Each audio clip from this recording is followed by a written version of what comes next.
3절 말씀. 주께서 이르시되 내 발에 신을 벗으라. 내가 서 있는 곳은 거룩한 땅이니라. 아멘.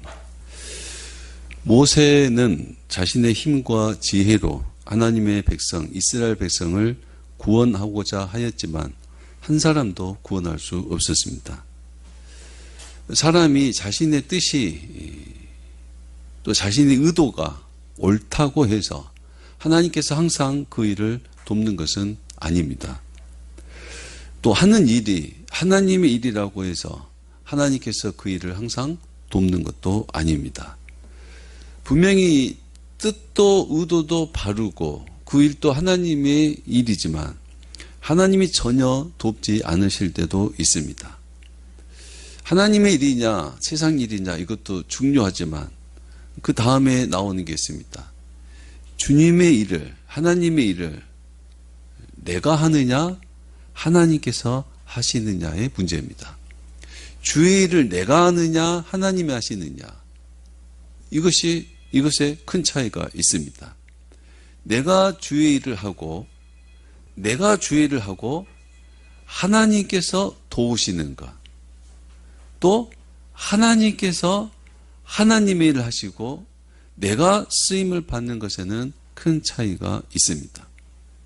우리가 내가 주님의 일을 하고 하나님이 나를 도우시는 것과 하나님께서 하나님의 일을 하고 내가 그 일에 쓰임을 받는 것에 큰 차이가 있습니다. 내가 주님의 일을 하고 하나님이 나를 도우시는 것은 내가 주권자가 되고 하나님은 도우미가 될 뿐입니다. 하나님은 도우미가 될 뿐이에요. 이런 경우에 하나님이 도우신다 하더라도 그 인간은 교만을 더하게 될지도 모릅니다. 그러나 하나님께서 하나님의 일을 하시고 내가 그 일에 쓰임을 받는다는 것은 하나님이 주권자가 되시고 나는 그의 종이 되는 겁니다. 이런 경우에 하나님께서 나를 돕는 것은 교만이 아니라 하나님의 은혜를 입는 것입니다. 내가 하나님을 돕는 것이 아니라 쓰임을 받는 영광을 깨닫게 되는 겁니다. 내 생명과 내 인생의 주인은 내가 아니라 하나님입니다. 여러분, 사람들은 자기가 주인으로 사는 것 같지만 하루라도 자기 마음대로 살 수 없습니다. 하루라도 내가 원하는 생명을 연장할 수가 없습니다. 어제까지 이 세상에서 죽은 사람을 카운트한다면 아주 많은 사람이 나올 겁니다. 우리나라에서만도 어제까지 죽은 그 모든 사람들, 내가 하루를 더 살고 싶다고 해서 하루를 더 살 수가 없더라 이 말입니다. 우리가 쉽게 눈을 뜨고 하루를 살지만 그 하루의 주인은 사실은 내가 아니라 하나님이시다는 겁니다. 내 생명, 내가 내 생명의 주인이 아니라 하나님이 주인입니다. 내가 주인이 아니기 때문에, 생명의 주인이 아니기 때문에 내 마음대로 살지 못하고 내 마음대로 죽을 수도 없는 겁니다. 내 생명과 인생의 주인은 내가 아니라 하나님이다 하는 말은 내 삶에 나타나는 크고 작은 일의 주권, 그 주인, 주권이 나에게 있지 않고 하나님께 있다는 것입니다. 하나님은 하나님의 주권에 의해서 우리를 낮출 수도 있고 높이실 때도 있는 겁니다. 하나님의 주권에 의해서 우리를 세울 수도 있고 무너뜨릴 수도 있는 겁니다. 하나님의 주권에 의해서 우리를 도울 수도 있고 돕지 않을 수도 있는 겁니다. 하나님의 그 주권이다 이 말은 주인의 권리다 이 말입니다. 그 주인의 권리는 내게 뭔가를 주실 수도 있고 내게 있는 것을 가져갈 수도 있는 겁니다. 그 하나님의 주권은 하나님의 뜻에 따라 하나님의 의지에 따라서 하나님께서 행하시는 겁니다. 하나님의 뜻에 따라. 여러분, 우리가 누군가에게 선물을 주고 싶다. 이건 내 마음이잖아요. 누구에게 선물을 줘요? 주고 싶은 사람에게. 때로는 받을 만한 사람에게 주지만은, 때로는 받을 자격이 없지만은 격려하는 차원에서 주기도 합니다. 내 마음대로 준다 이 말이에요. 그게 주권입니다. 주권. 그래서 우리는 내 인생을, 내 생명을 내 마음대로 사는 것이 아니라 하나님의 주권 아래에서 살고 있는 겁니다. 여러분, 그걸 잊지 말아야 됩니다. 그 주권에, 하나님의 주권, 그 주권이 때로 우리를 무너뜨릴 수도 있고 세울 수도 있다는 겁니다. 근데 그 주권은 하나님의 뜻대로 사용합니다. 하나님께서 지으신 세상을 하나님께서 다스립니다. 하나님은 왕으로서 자기 백성을 구원하시고 왕으로서 하나님의 나라를 통치합니다. 하나님은 우리의 선한 뜻에 순종하는 것이 아닙니다. 우리가 뜻이 옳고 선하고 바르다고 해서 하나님이 우리의 뜻에 순종하는 것이 아닙니다. 하나님의 선한 뜻에 우리가 순종하는 겁니다. 분명해야 돼요. 하나님의 선한 뜻에 우리가 순종합니다. 내가 선하다고 하는 것이 정말 선한지는 의심스러울 정도입니다. 나에게 선한 것이 누구에게는 악한 것이 될 수도 있는 겁니다. 지금은 선하지만 내일은 그것이 악한 것으로 바뀔 수도 있는 거예요. 나에게 좋은 거지만 누구에게는 상처를 줄 수도 있는 문제입니다. 나의 선함에 하나님이 돕고 순종하는 것이 아닙니다. 우리는 하나님의 선하심에 순종하고 따라야 되는 겁니다. 모세는 그것을 아는데 40년이 걸렸습니다. 40년 전에 내 힘과 지혜로 이스라엘 백성을 구원하고자 했지만 실패했습니다. 도망자가 되었어요. 광야에서 40년을 살면서 내가 할 수 없다 하는 것을 알게 됐습니다. 40년이 지났습니다. 광야에서 40년이 지난 어느 날 하나님께서 모세를 만나셨습니다. 하나님은 가시나무 불꽃 가운데서 모세를 만났습니다. 가시나무가 맹렬한 불에 타고 있지만 하나님이 그 안에 함께 하시니 가시나무는 멀쩡하다 하는 것을 보여줬습니다. 비유라 그랬습니다. 애굽의 맹렬한 불꽃이 이스라엘을 태우고 태워도 하나님이 그 이스라엘과 함께 하시기 때문에 이스라엘은 죄가 되지 않고 멀쩡하다 한 것을 보여주신 겁니다.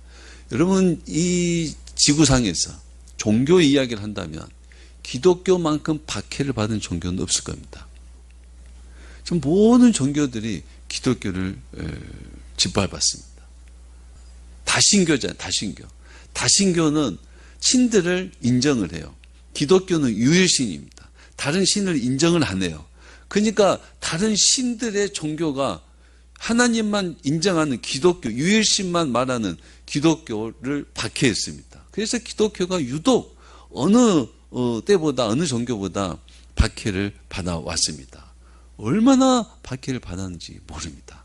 무시무시하게 박해를 받았습니다. 북한 땅에도, 사우디에도, 어디에도, 과거에도 그렇게 불꽃, 박해라는 불꽃의 태움을 받았지만은 그대로 기독교가 존재하는 것은 하나님께서 함께 하시기 때문입니다. 우리도 마찬가지예요. 여러분, 지금도 예수 믿기 어렵다고 하지만 100년 전에는 예수 믿기 얼마나 어려웠겠습니까? 100년 전에는요. 100년 전에는 예수 믿기 얼마나 어렵게, 주변에 예수 믿는 사람도 없어요. 예수 믿으면 쫓겨났습니다. 교회 가지 말라고 길목을 지켰어요. 매도 맞았습니다. 주변에 예수 믿는 사람도 별로 없는 상황이에요. 예수 믿기가 얼마나 힘들었는지 모릅니다. 얼마나 박해를 받았는지 몰라요. 그 가운데서 예수 믿는 사람이 건재한 것은, 교회가 더 부흥한 것은 하나님께서 그 가운데 함께 하시기 때문입니다. 우리 인생도 마찬가지입니다. 아무리 우리가 살기 어려워도 하나님 우리와 함께 하시니 우리가 하나님의 백성으로 살아가는 겁니다. 하나님께서 모세에게 나타나서 그런 걸 보여주셨습니다. 그리고 하나님은 모세에게 하나님이 나타나신 이유에 대해서 말씀했습니다. 나는 아브라함의 하나님, 이삭의 하나님, 야곱의 하나님이다. 하나님은 그 아브라함과 언약을 지키기 위해서 모세에게 나타나셨다는 겁니다.